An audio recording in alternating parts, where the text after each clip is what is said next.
Halo teman-teman, saya Sri Mulyati. Di sini saya akan menyampaikan apa sih yang menjadi penyebab dari kerusakan tanah yang terjadi di lingkungan kita ini.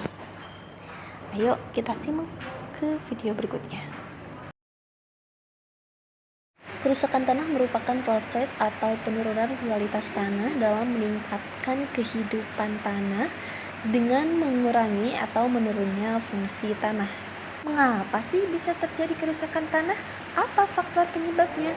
Nah, faktor penyebab dari kerusakan tanah ini adalah erosi, kemudian kerusakan hutan seperti pembakaran liar, pembakaran hutan liar dan yang lainnya. Terus juga ada kegiatan pertambangan yang mungkin bisa menjadi dampak negatif, dan yang keempat itu ada pencemaran tanah. Nah, hal inilah yang menjadi penyebab dari kerusakan tanah itu sendiri.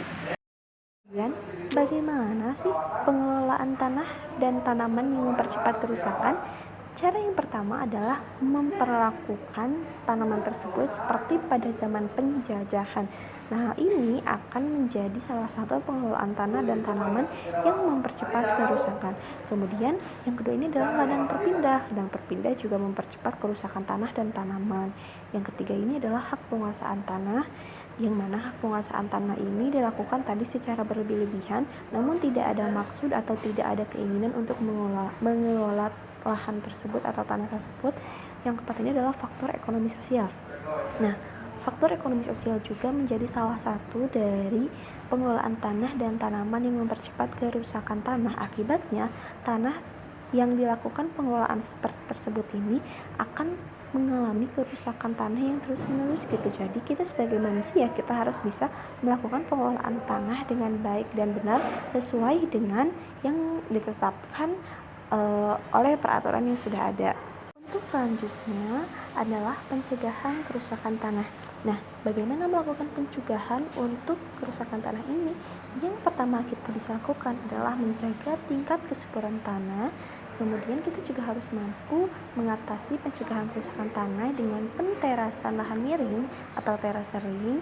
Selanjutnya pencegahan kerusakan tanah juga bisa dilakukan dengan pembuatan pematangan atau hudan, pembuatan cek dam, melakukan metode vegetatif seperti penghijauan, rotasi tanaman atau crop rotation, reboisasi, penanaman tanaman penutup.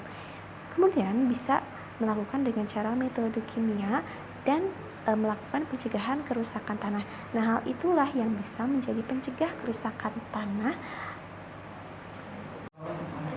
Untuk selanjutnya, bagaimana sih cara meminimalisir kerusakan dari tanah tersebut?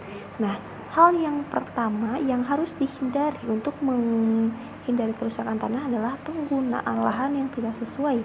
Kemudian, hindari bertani secara keliru karena hal itu akan mengakibatkan kerusakan tanah. Hindari juga penebangan tanaman secara liar. Terus kehendak memiliki tanah secara berlebih-lebihan tanpa adanya kemauan untuk memelihara atau mengelola tanah tersebut, karena hal tersebut tuh akan mengakibatkan kerusakan tanah. Selanjutnya kita juga harus bisa melakukan perbuatan menghindari perbuatan yang akan menimbulkan kebakaran atau pembakaran di hutan atau dari tanah tersebut. Selanjutnya kita juga harus mengerti terhadap maksud melakukan pengembalaan liar. Dan yang terakhir yang mungkin bisa dilakukan untuk minimalisir kerusakan tanah ini adalah timbulkanlah semangat kerja dan lakukan cara bertani serta pendaya gunaan tanah yang baik. Dari itu, tanah tersebut akan terjaga kualitas dan fungsinya terjamin dengan baik.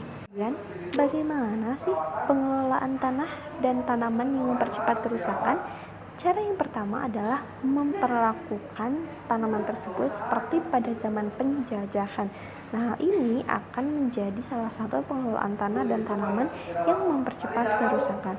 Kemudian, yang kedua ini adalah ladang berpindah. Ladang berpindah juga mempercepat kerusakan tanah dan tanaman. Yang ketiga ini adalah hak penguasaan tanah, yang mana hak penguasaan tanah ini dilakukan tadi secara berlebih-lebihan, namun tidak ada maksud atau tidak ada keinginan untuk mengelola lahan tersebut atau tanah tersebut. Yang keempat ini adalah faktor ekonomi sosial. Nah, faktor ekonomi sosial juga menjadi salah satu dari pengelolaan tanah dan tanaman yang mempercepat kerusakan tanah. Akibatnya, tanah yang dilakukan pengelolaan seperti tersebut ini akan mengalami kerusakan tanah yang terus-menerus gitu. Jadi kita sebagai manusia kita harus bisa melakukan pengelolaan tanah dengan baik dan benar sesuai dengan yang ditetapkan oleh peraturan yang sudah ada.